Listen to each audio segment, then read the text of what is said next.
तो hello everyone, आज है डे 6 और एक लाइव ट्रेड चल रहा है 1:3 से ज़्यादा। इसमें टारगेट आ चुका है। मैं बैक कैमरा करके और कोस्ट टू कोस्ट बैठ जाता हूँ, उसके बाद में हम आगे बात करते हैं।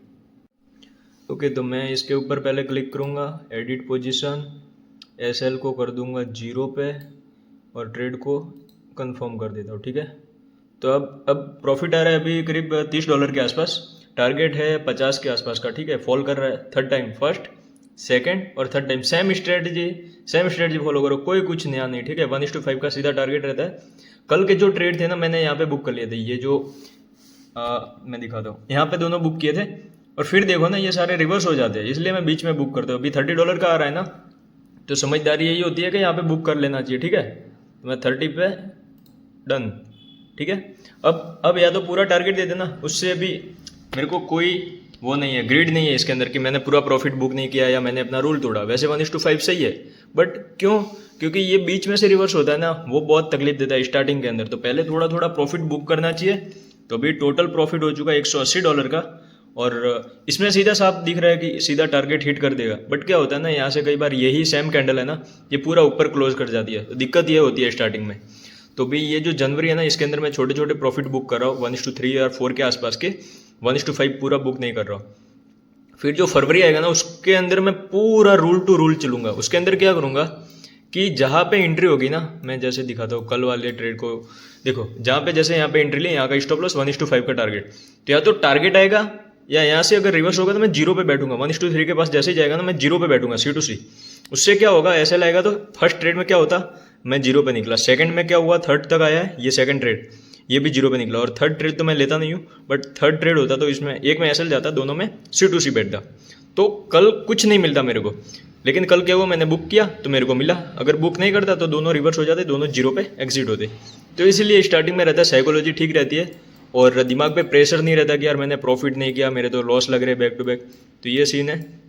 बाकी तो अभी ये तो इसमें तो ऑलमोस्ट टारगेट आने ही वाला है, क्योंकि देखो ना, सीधा ही दिख रहा है लोअर लो। ठीक है, लोअर लो और फॉल की साइड है ये। तो टारगेट के बाद भी ज़्यादा गिर सकता है, पूरी पॉसिबिलिटी है ना, बहुत ज़्यादा चांसेस है। चांसेस क्यों है, देखो ये कल जो चढ़ रहा था ना हायर हाई पे, तो एक फॉल बनता है। देखो back to back higher high पे जा रहा है, तो ट्रेंड लाइन को ब्रेक किया ना, तो एक फॉल बनता है। क्योंकि यहाँ पे लोगों ने एसएल लगा रखे, जिन जिन लोगों ने खरीदे हैं कल यहाँ पे जैसे एसएल पड़े, यहाँ पे पड़े, तो एक फॉल बनता है सीधा सा। तो इसलिए मार्केट फॉल कर रहा है, बाकी कोई रीज़न नहीं है। मैं सिर्फ ट्रेंड लाइन को देखता हूँ और ट्रेंड लाइन के ऊपर ही चल रहा हूँ। बाकी अभी नेक्स्ट ट्रेड बनेगा तो मैं लूँगा। नेक्स्ट ट्रेड कहाँ पे लूँगा, मैं यहाँ पे लाइव दिखा देता हूँ। यही सेम ट्रेंड लाइन है ना, इसको मैं आगे बढ़ा दूंगा। अगर ट्रेंड लाइन पे आता है, मैं 1:5 का वापस से टारगेट लगाऊंगा इसके अंदर। मतलब थर्ड टाइम पे एंट्री करूंगा। ठीक है, जैसे ही ट्रेंड लाइन पे थर्ड टाइम पे आएगा, मैं ट्रेंड लाइन को एकदम एक्यूरेट ड्रॉ करना होता है, बिल्कुल जो सबसे ऊपरी भाग होता है ना, वीक टू वीक, तो एकदम परफेक्ट एंट्री मिलती है। ओके, ठीक है, चलो। अभी तक तो 40 के आसपास का आता, बट कोई ग्रीड नहीं करना है स्टार्टिंग में, कोई ग्रीड रखना ही नहीं है। जितना मिला है उसमें खुश रहना है। हो सकता है यहाँ से पूरा रिवर्स हो जाए, कुछ भी हो जाए, अब अपने को फ़र्क नहीं पड़ेगा। बाकी अपना एंट्री सही था, अपना टारगेट सही था, अपना पूरा माइंडसेट, साइकोलॉजी, स्ट्रेटजी सही था, तो बस इसके ऊपर चल रहे। USD JPY में क्या हाल है, तो देखो USD JPY में ये मंथ में कोई प्रॉफिट नहीं हुआ, जनवरी से लेकर के। मैं आपको यहाँ पे दिखा देता हूँ USD JPY। स्टार्टिंग के जो दोनों ट्रेड थे, सब 1 2 3 4 दिन बैक टू बैक 8 लॉस जा चुके हैं। ठीक है, और नेक्स्ट डेक में स्टार्टिंग के 1 2 3 4 5 6 7 8, तो इसमें ऑलमोस्ट प्रॉफिट आ रहे हैं। और कुछ ट्रेड 0 पे, आई थिंक 0 पे इसमें मैंने 1 2 ही निकाले होंगे, 1 2 भी नहीं होंगे। ब्लर क्यों हो रहा है भाई? ठीक है, तो ऐसा है। तो इसमें तो कोई भी ट्रेड बना नहीं है। USD JPY में अगर बनेगा तो ट्रेंड लाइन ड्रॉ किया हुआ है, इसके ऊपर आएगा ट्रेंड लाइन पे, थर्ड टाइम यहाँ पे ग्रीन बनाएगा, तो यहाँ पे एक बाय साइड एंट्री होगी। और सेम अगर लोअर लो गिरता हुआ आता है इस तरीके से, लोअर लो बनाता है, लोअर लो और ट्रेंड लाइन के ऊपर थर्ड टाइम आता है, सेलिंग कैंडल बनाएगा, तो मैं वहाँ पे सेल कर दूंगा, कोई दिक्कत नहीं है इसमें। तो देखते हैं, ट्रेड तो फिक्स है, 2 रोज लेने हैं। अब प्रॉफिट देगा या लॉस देगा वो एक्सेप्ट करना है। अब मेरे को USD JPY में नहीं दिया यार, ठीक है, तो स्ट्रेटजी को फॉलो करते रहना है। नहीं दिया तो वो मार्केट की मर्जी है यार, अपनी यहाँ पे कुछ नहीं है, अपने हाथ में सिर्फ एंट्री एग्जिट, आपका स्ट्रेटजी, आपका माइंडसेट, आपकी साइकोलॉजी। ठीक है, बस, और आपका रिस्क मैनेजमेंट, वो आपके हाथ में है। इसके अलावा मार्केट चलेगा नहीं चलेगा वो अपने हाथ में नहीं है। ये भी 4 दिन लॉस हुआ, ठीक है, बैक टू बैक सारे 2 ट्रेड लिए, तो मतलब 8 लॉस लगे। अगर एक ट्रेड में 10 का लॉस देता है इसमें, तो $80 का लॉस होता। 5 का लॉस दिया तो कितना हुआ, $4 या $5 का मैं रिस्क, 5 × 8, ठीक है, $40 का लॉस हुआ, तो अभी लॉस लिमिट कितनी बाकी है, $60 की, ठीक है। अगर $60 का लॉस होता है तो 60/5 एक ट्रेड में जाता है, तो अगर मेरे और 12 trade back to back loss में गए इसमें USD JPY में, तो अकाउंट चला जाएगा, क्योंकि प्रैक्टिस में ऑलरेडी मेरा ड्रॉडाउन में अकाउंट था।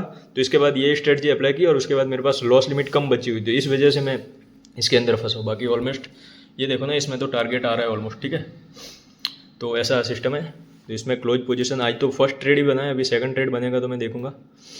और यहाँ पे बैलेंस में चलते ना, ये रहा 8 तारीख है ना आज, 8/1, ये 7 तारीख के, कल के 2 ट्रेड थे, कल के 2 थे और ये आज का 1 है 30 का। तो ओवरऑल जो प्रॉफिट है वो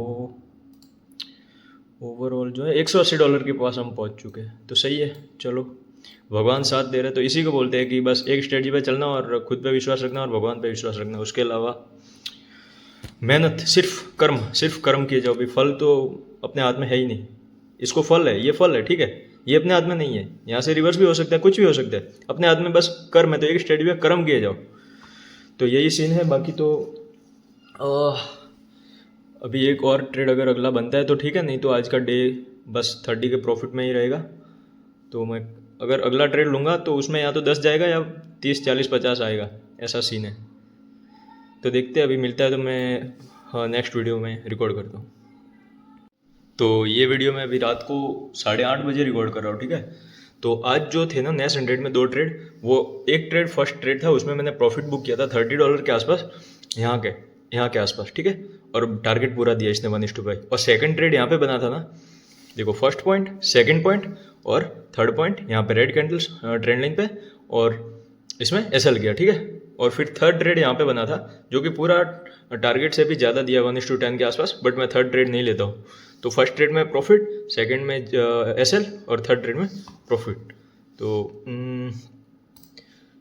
कहाँ गया क्लोज पोजीशन दिखा देता हूँ। और ये रहे आज के, यहाँ पे डेट देख सकते हो, 8/1, ठीक है। 8, ये कल के 2 ट्रेड, 7 तारीख के, 6 के 2। तो ऐसे हर रोज़ के स्टार्टिंग के 2 लेता हूँ। तो आज पहले ट्रेड में 30 का प्रॉफिट और सेकंड में 11 का लॉस, ठीक है। तो अपने हाथ में कितना है, $20 के आसपास। और ओवरऑल PNL है 169, मतलब $170। 180 था, बुक किया था फर्स्ट ट्रेड में, फिर 10 का लॉस हो गया तो 170 पे आ गया। तो ये तो था नेस 100 में, और ब्लूबेरी फंडेड का ये अकाउंट है $10,000 का। और अब मैं चलता हूँ फंडर प्रो के अकाउंट पे। ये फंडर प्रो का अकाउंट है और इसमें आज भी दोनों में लॉस हुआ है, ठीक है। लगातार इसमें लॉस ही हो रहा है, मतलब जब से मैंने, मतलब total back to back 10 loss हो चुके। यहाँ पे फर्स्ट ट्रेड बना था, देखो मैं दिखाता हूँ इसमें, ठीक है। First point, second point, higher high, third time आया। यहाँ पे क्या हुआ, थोड़ा सा प्रॉफिट में गया था, ठीक है, थोड़ा सा 1:2 के आसपास प्रॉफिट किया, एसएल खाया, फिर पूरा गया, ठीक है। तो एक्सेप्ट है। फिर second trade, first point, second point, third point, lower लो, शूटिंग स्टार, बहुत बढ़िया सेटअप था। ये भी 1:2 या 1:1 के आसपास ही आया था। ये रिवर्स हो गया, इसमें एसएल चला गया, तो मतलब दोनों में एसएल गए। बाकी ये एसएल खा के चला। अगर ये रेड कैंडल ना आती ना, यहाँ से रिवर्स होता तो आज इसमें टारगेट आ सकता था, बट जो है ना वो एक्सेप्ट है। तो बैक टू बैक इसमें 10 लॉस हो चुके हैं। और इसमें PNL क्लोज पोजीशन में चलते हैं, ठीक है। मैं जनवरी का पूरा दिखा देता हूँ, ठीक है। जब से मैंने 2 ट्रेड लेना स्टार्ट किया है, ठीक है, ये सारे 2 ही। ये 30 तारीख को बहुत सारे दिखेंगे ना, उसके बाद ही मैंने स्टार्ट किया है, 1 तारीख से ही, 1 जनवरी से। ये 30 तारीख को इतने बैक टू बैक लॉस लगे थे ना, फिर मैंने फिक्स किया कि अब रोज़ के 2 ट्रेड ही लूँगा। तो यहाँ से देखना 2 तारीख से, मैं इसको थोड़ा सा नीचे करता हूँ, ठीक है। 1 2 3 4 5 6 7 8 9 10, एक ट्रेड में 5 के आसपास जा रहा है। तो 10 लॉस का मतलब 5 × 10, $50 का लॉस। तो टोटल PNL जो है वो $449, मतलब अगर और $50 का लॉस होता है तो ये अकाउंट वाइप आउट हो जाएगा। मतलब $5,000 का अकाउंट है, तो इसमें $500 मैक्सिमम लॉस कर सकते हैं। तो 449 का हो चुका है ओवरऑल। अभी अगर सिर्फ 50 का हो गया ना लॉस, तो ये अकाउंट वाइप आउट। तो ऐसा सिस्टम है। तो इसमें मैं छोड़ूंगा नहीं, मैं रोज़ के 2 ट्रेड ही लूँगा और फिक्स एक ट्रेड पे चलता रहूँगा। जो भी रिजल्ट होगा ना एक्सेप्ट करेंगे।